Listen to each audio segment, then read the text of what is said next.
Hey everybody, it's late at night and I really wanted to get my conversation in before the end of the day. It is currently December the 13th and I kind of like numerology enough that it ties in a little bit because what I want to talk about is very unfortunate, right? Not so lucky. Is that maybe a lot of the stuff that's going on is getting us ready for end times, like what I'm talking about in my personal life. For example, has been getting me ready for this conversation or for this idea even. Now,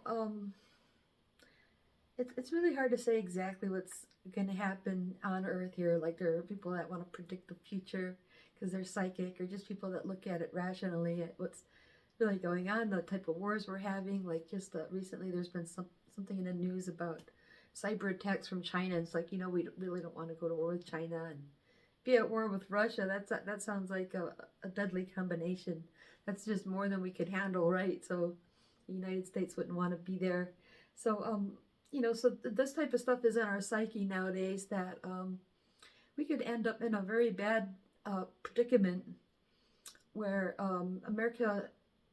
people in America have been really lucky that most of the warfare doesn't happen in our country.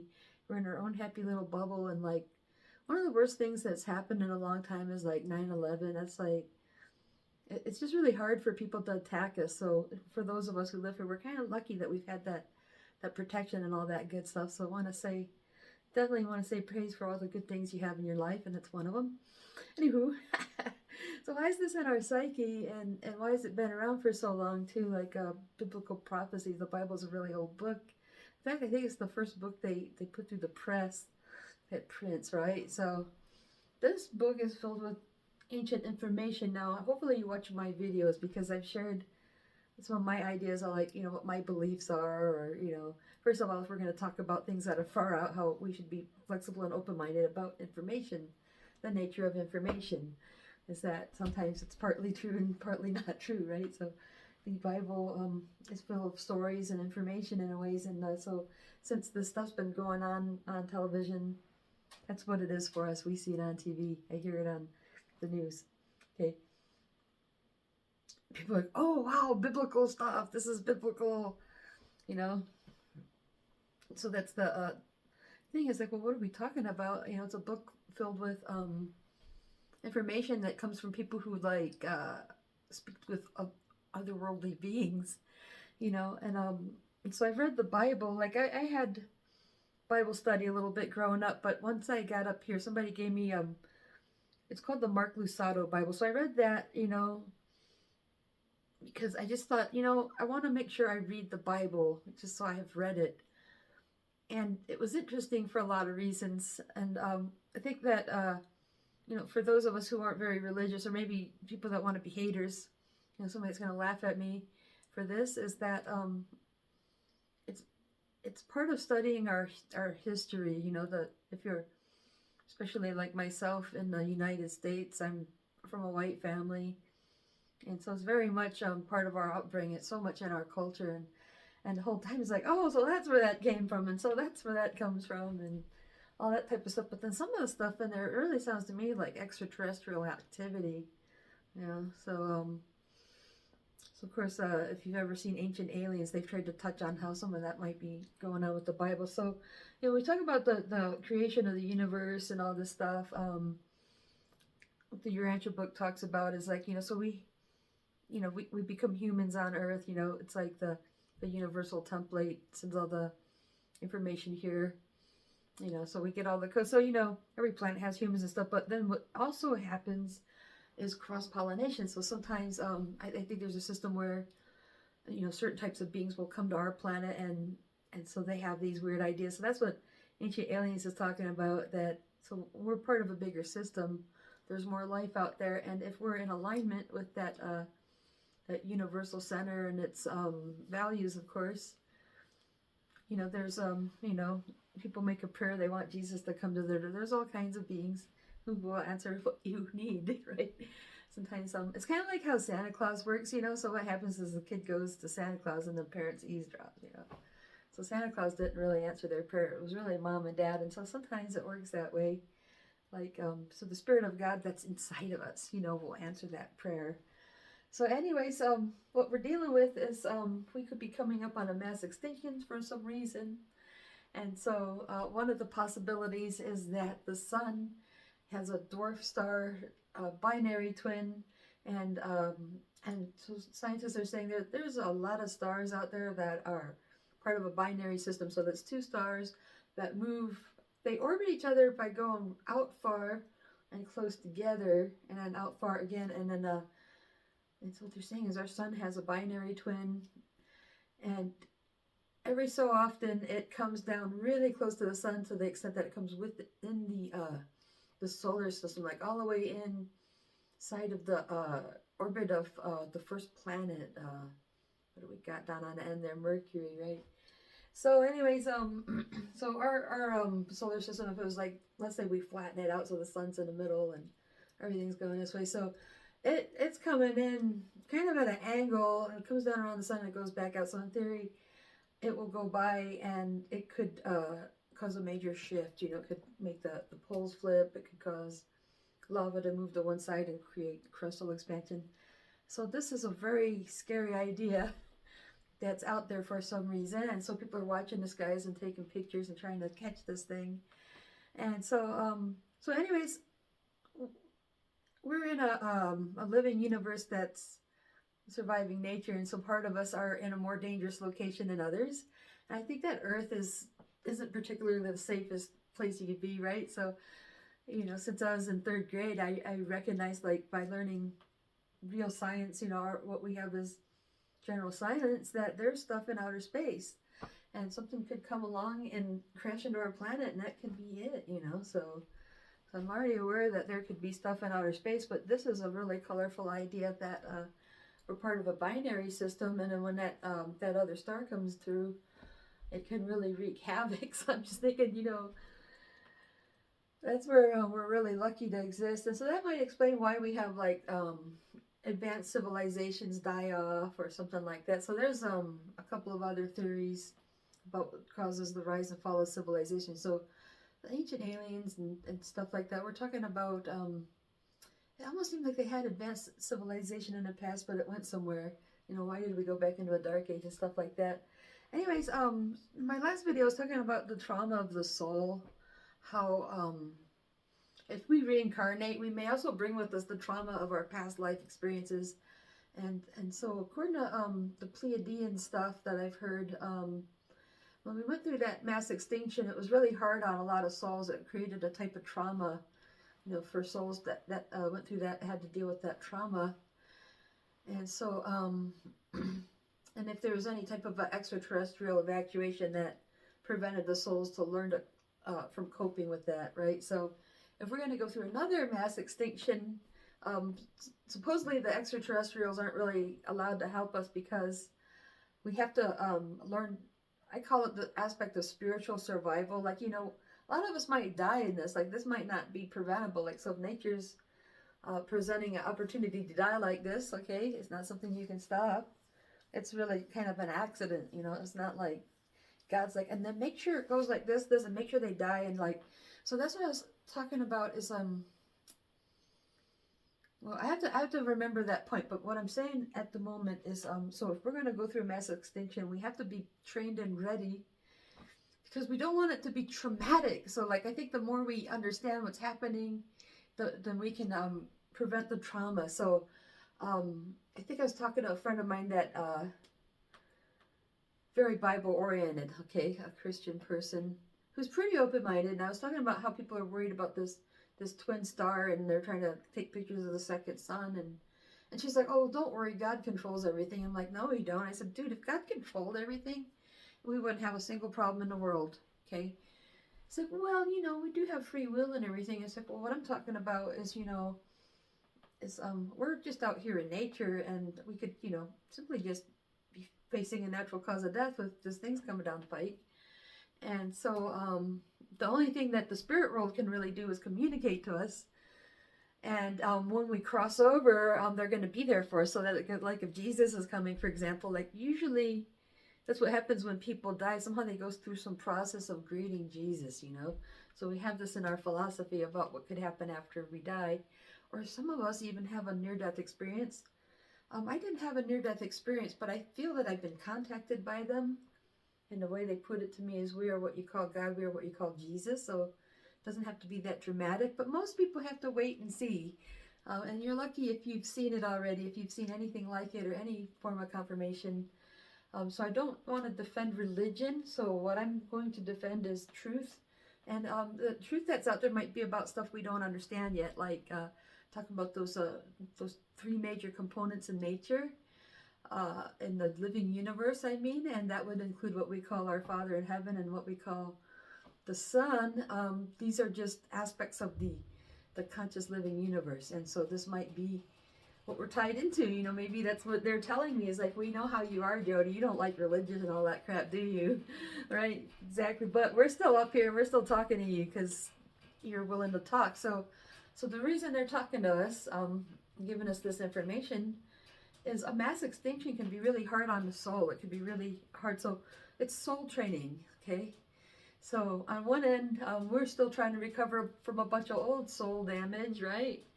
And now we're getting ready to deal with more damaging things. So it's hard to say if it's going to happen. For some reason, this paradigm is being shown to us.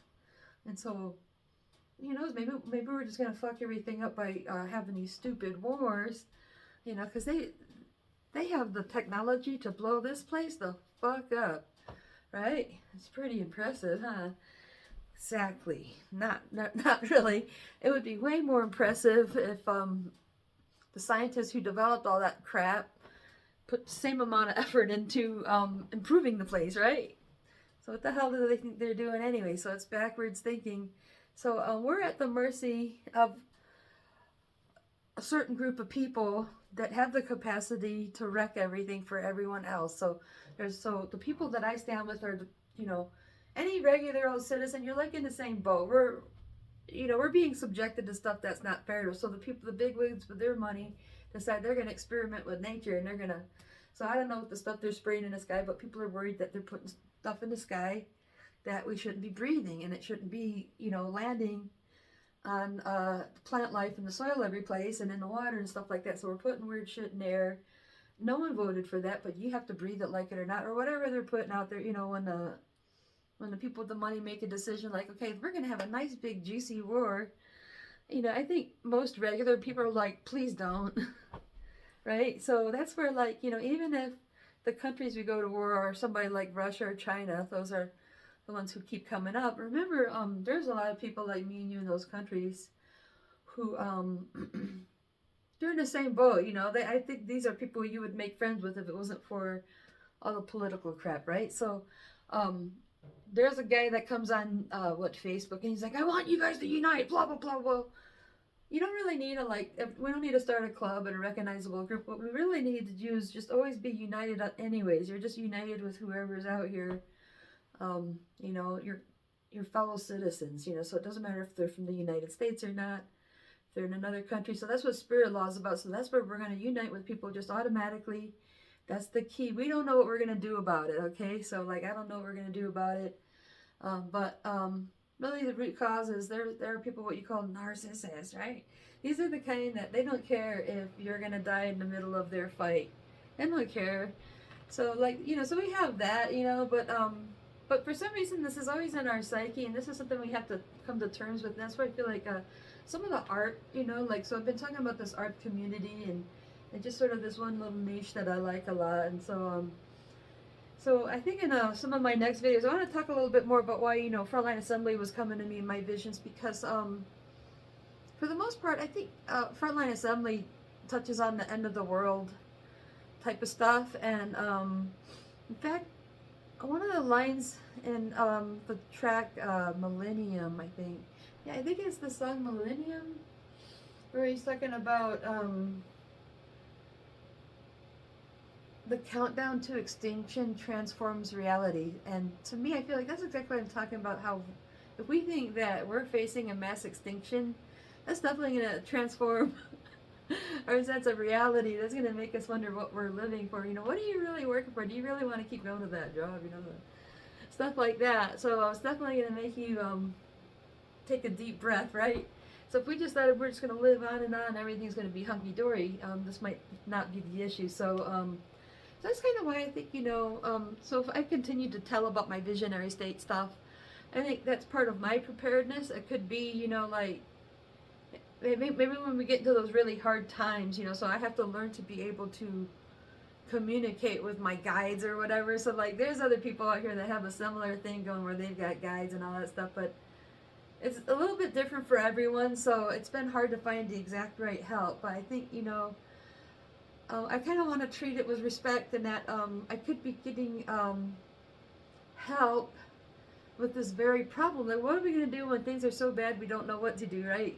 So there's this guy on Facebook, again, that same person's like, what are you going to do when this happens? What are you going to do when that happens?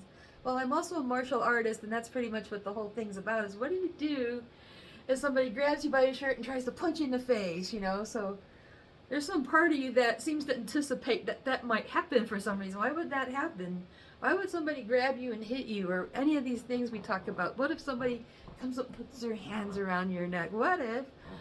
Da, da, da. So we ask these questions because we're just so pessimistic, I guess. You just know you can't leave the house without somebody attacking you. Well, fortunately for me, as long as I've been doing martial arts, I haven't had a lot of dangerous situations to work with, but just using that as a reference for, like, we're planning for something really bad to happen for some reason, right?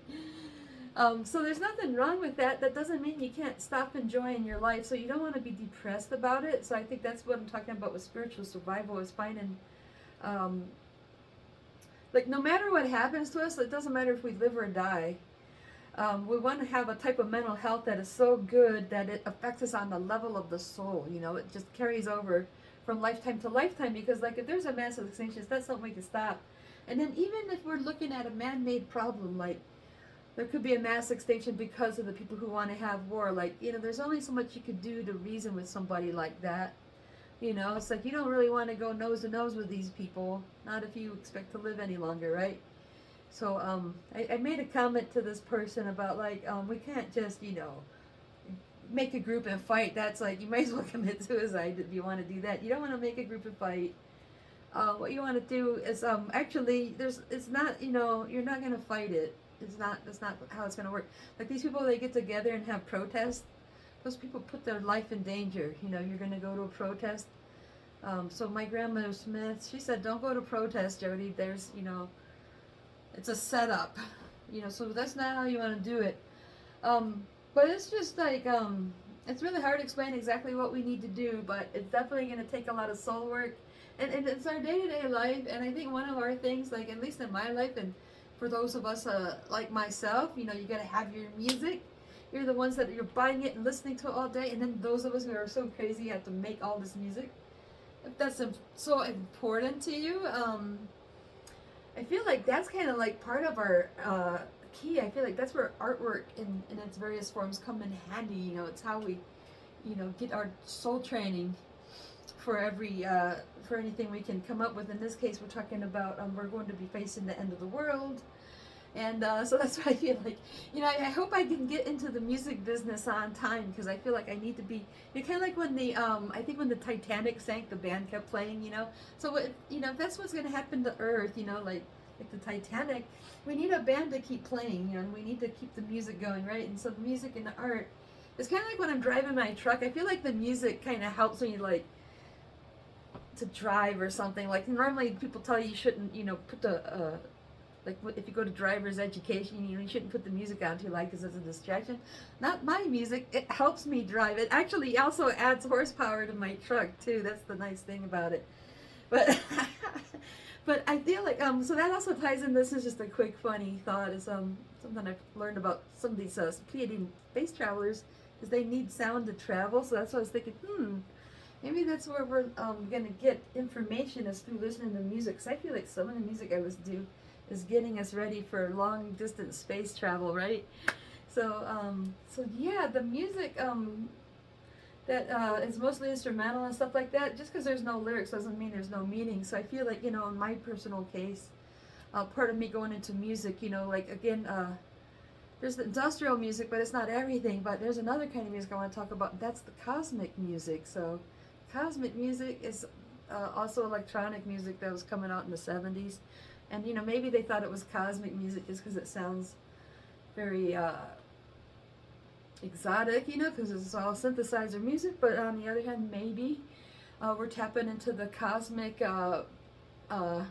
pipeline or something, you know, like so that some of the music we have is cosmically infused or something, right? But yeah, I feel like, you know, just keep moving, keep the rhythm, keep it moving. Like the Front 242 saying, stay in the rhythm, you know, just stay in the rhythm. You want to keep going, you know, that's the continuation. And I'm learning, that's how we, that's part of universal creation is the continuity, keeping it going. So we're going to talk a little bit more about my music life and kind of how, you know, that's my plan, is I think making music is my plan for surviving mass extinction, right? So whether we survive physically or not, we need to make sure we at least survive as a soul, right? So anyways, I want to come back and share more about my personal events and going into visionary state and who it's bringing to mind, and how I personally think Bill Lee, what he's been doing is also helping getting us ready for the end of the world. So anyways, you guys have a good night, even though I just probably gave you a lot of scary thoughts.